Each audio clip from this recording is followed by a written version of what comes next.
Hello, everybody. Welcome to week 5 material. This week, we're going to focus in on textures and UV unwrapping, with textures being the first thing that we discuss. So, thus far in this class, whenever we have wanted to add some life to an object that we created, we would assign a material for that object and then give that material some color and some shininess. And that's good. But obviously, if you play games or if you watch movies with VFX, you will know that the majority of assets that are created in a program like Maya aren't just given a color and some shininess. They have actual textures applied to them. Now, this class isn't going to teach you how to create your own textures. There are dedicated courses for that later down the line. I believe there's a Photoshop class in this college that can teach you how to create your own textures for game objects, such as what we're going to be working with. But until then, you have to be able to find your own textures, and thankfully, it's quite easy to do so. There are dedicated sites like Polyhaven, like Texture Labs here, scrolling to the top, like Texture Labs here, that are dedicated to helping you find free textures that you can use for your assets. Additionally, you can Google image search, you can go to Pinterest. There's any number of ways to use the internet to find textures that you can use. And to that end, I already went ahead and found a few textures I'm going to be using in this video. So I found this forest texture in Polyhaven and 3 other textures in Texture Labs. One for concrete, one for wood, and one for cork, like a cork board. All right, so let's just go ahead and go into Maya and see if we can apply these and see how these will work with what we've been doing thus far. Let's jump into Maya. I have my plane, basic subdivisions, made it bigger. Let's go ahead really quick and just create a material for it, and then we'll get into how we can actually apply a texture. So I'm going to go ahead, just create a Lambert. I'm just going to go ahead and apply this Lambert 2 immediately to my plane. Go into the attribute editor for my plane. I'm going to give this the name test1 mat. We can make it any color that we want right now. Not that it's going to matter, but I just want to get this obvious. I just want to make it obvious that we are dealing with a material first and foremost. So we have our plane, we have our material. What do we do to actually put our texture here into Maya in the place of the material? Well, first of all, it's important to note that you're not actually putting the texture in place of the material. Materials and textures are 2 separate things, with textures acting as an extension of materials. Step 1 is to download your texture off from the internet. If in fact you are getting from the internet, you most likely are. That means downloading it off Polyhaven, Texture Labs, Google Images, Pinterest, any of the other sites that I give you, or any sites that you yourself find. You have to download it and actually get it onto your computer in some way, shape, or form. It is going to come as image information, because that is what textures are. Textures are images first and foremost. So images that can be applied in a multitude of different ways. But at its most basic, they are images that can replace the color information on materials. So you want to make sure that your texture is PNG or JPEG. Ideally, there are other kinds of images that also work. I think Targas is another type that also works really well with materials. But I can put up a list of that kind of stuff in the Moodle later on down the line. For now, you want to make sure you actually download your texture first, because your texture is not going to replace the material. Your texture is going to cover the material. It's going to wrap around the material that we have. So let's actually just go ahead and demonstrate this. So we have our attribute editor, we have the test1 material, we have the color that I swapped to a light blue here. We're going to go ahead and click this checkerboard right here. And now we have this create render node window opened. I'm going to go ahead and just click on file, because most of the time when you are using textures, you're going to be bringing in files, image information of textures from someplace else, like the internet in this case. So I'm going to click file. Then I'm going to click this folder right here that says image name. And then I'm going to track down my images. I already went through the trouble of downloading them, so it's not going to take too long to find them. I believe it's this. I think I want to use this cork one first. Let's use this cork one. You'll notice nothing has happened yet, because we need to actually change the viewport over to texture mode. So we can do that by clicking on this textured, or we can press 6 on our keyboard to make our texture visible in the viewport as such. We did it once, let's do it again. I'm going to bring in a second plane.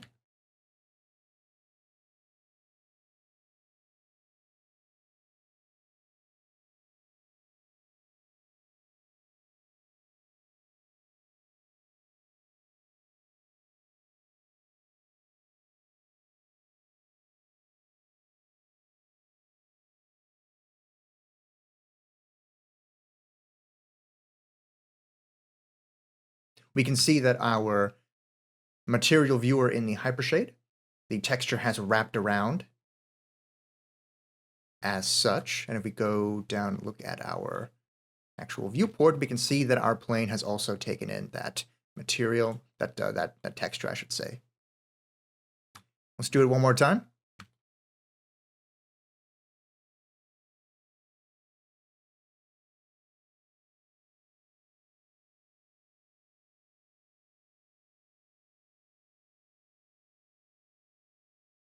And there we go. Textures applied.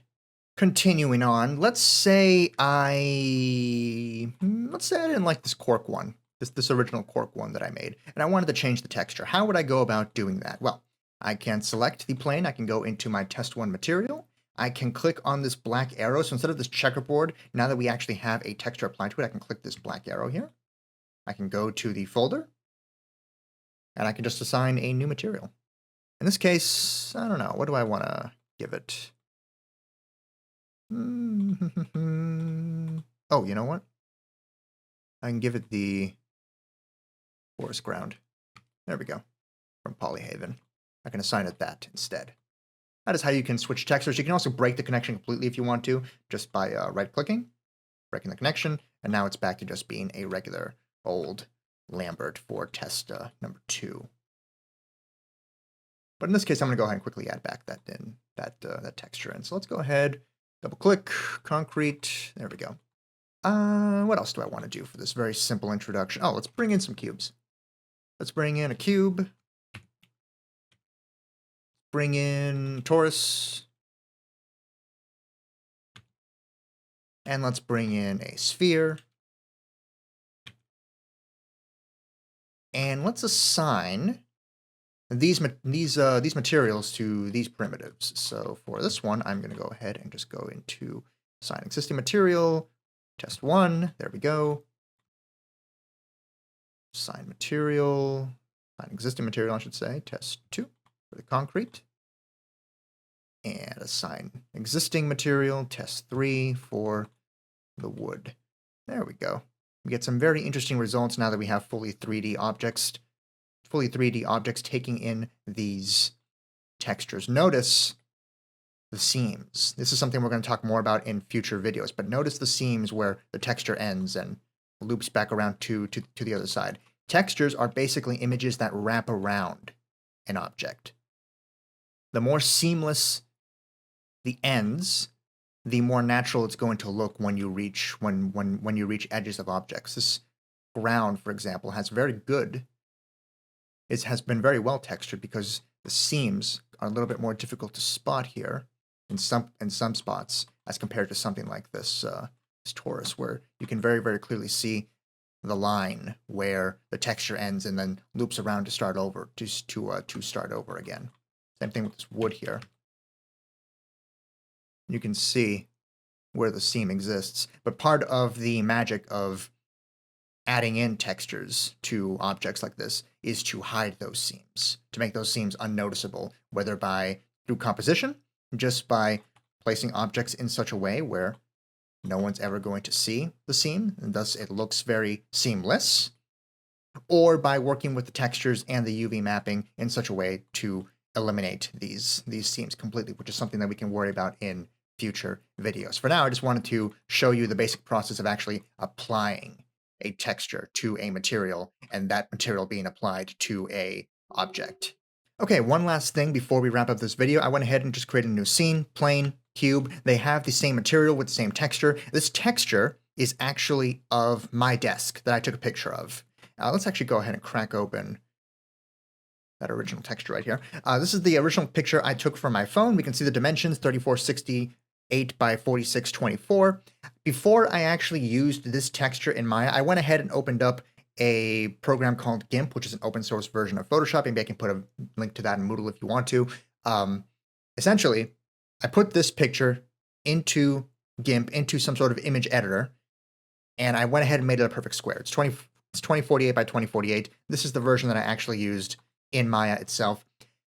It's not a hard and fast rule, but you want to make sure if you're using images that if you want to take pictures of things that you want to use as textures, then you need to make sure that you, first of all, you don't include any shadows in the images. It just makes it easier to work with if there's no shadows. And that you can then crop them into perfect squares. You don't have to crop them into perfect squares. In fact, in the next video, we're going to start working with imperfect images and forcing them to work well for us. But if you want the easiest time to translate a texture onto a material, and that material being applied to a object like the ones that we see here, then you really want to make sure you try to create a perfect square, that you crop your textures into perfect squares. Again, 512 by 512, 1024 by 1024, 2048 by 2048. Avoid shadows if you can. That's all I have to say for this one. So far, we've been working with textures that essentially work out really well for us, that are essentially tailor-made to be textures, and working with objects that have picture-perfect UVs so that textures can be applied without issue when we actually get around to applying textures. But starting in the next video, we're going to start working with images that are not perfectly suited to be textures, and yet we're going to force that. We're going to force those images to become good textures anyway. So that's what we have to look forward to next time. Thank you very much for watching. Bye-bye.